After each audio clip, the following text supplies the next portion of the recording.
G'day, I'm Stephen Page from Page Proven Family and Fertility Lawyers, and today I'm not talking about something that's happening within Australia, but something that's happening in New Zealand. If you want to undertake surrogacy in New Zealand, it's a good luck with that moment. It's a very difficult system to navigate. You've got two forms of surrogacy that you can engage in New Zealand, just as you can in Australia.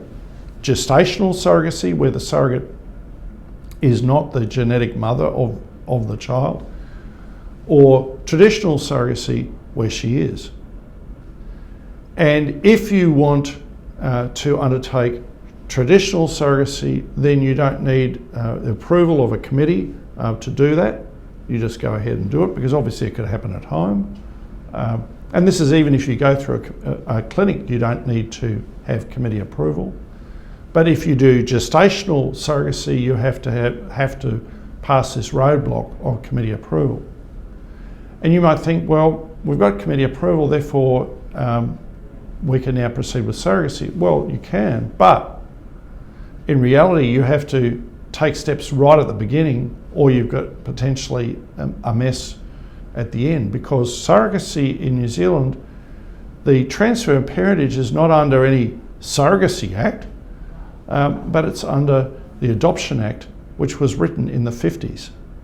So under this really old piece of legislation that deals with adoption, you suddenly find yourself subjected to social workers from the government assessing whether you are fit to parent, just as they do when there's a transfer of parentage of a child through adoption.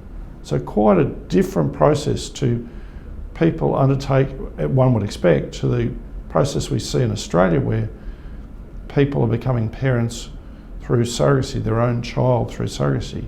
Now they're being asked, are you fit to do this? And we have an assessment in Australia of that, and it varies state by state, but not like this intrusive adoption model. And you might think, if you live in New Zealand and you do surrogacy overseas, well, that's pretty straightforward. You don't have to go through this adoption process.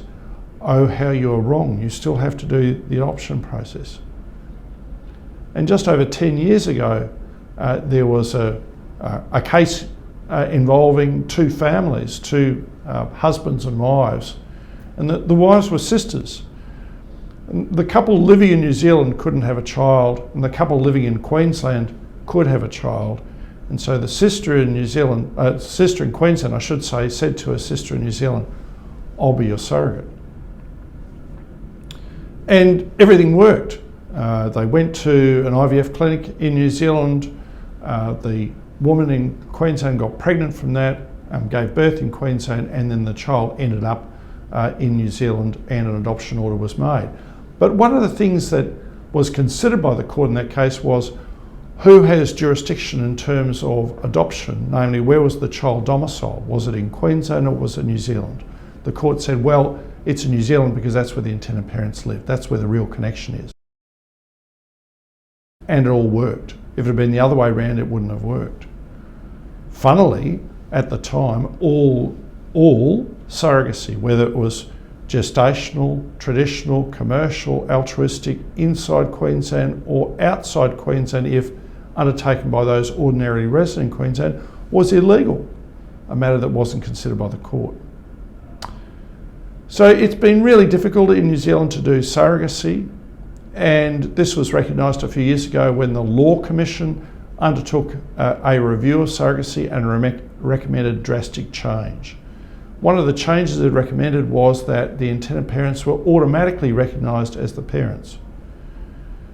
To New Zealand researchers, I give the prize for the description of our laws, those in Queensland and New South Wales and the ACT that criminalise people for going overseas. The withering assessment by New Zealand academics of that approach is that it's a failed experiment. Absolutely withering, but accurate. And the Law Commission says, well, we're not going to do that, we're going to have this automatic process. So a few years ago, in 2021 from recollection, there was a bill put before the New Zealand Parliament that took up some, but not all, the recommendations of the Law Commission to make this process easier. That bill was then shuffled off to a committee. The election's been held instead of the Labor government being in power. There's now a Conservative government being in power, but it seems as though there's still willingness to reform this area. In 2024, the Law Commission was asked again to review this and came up with a draft bill. The submissions on that bill closed in September, so we'll see. Hopefully the process in New Zealand will now be easier. Hopefully there will be automatic recognition of the intended parents as the parents without this intrusive process, and hopefully some aspects of that will be considered by the Australian Law Reform Commission in its review of surrogacy, which I've also done a video about. So go and watch that if you want. Thanks for watching and listening.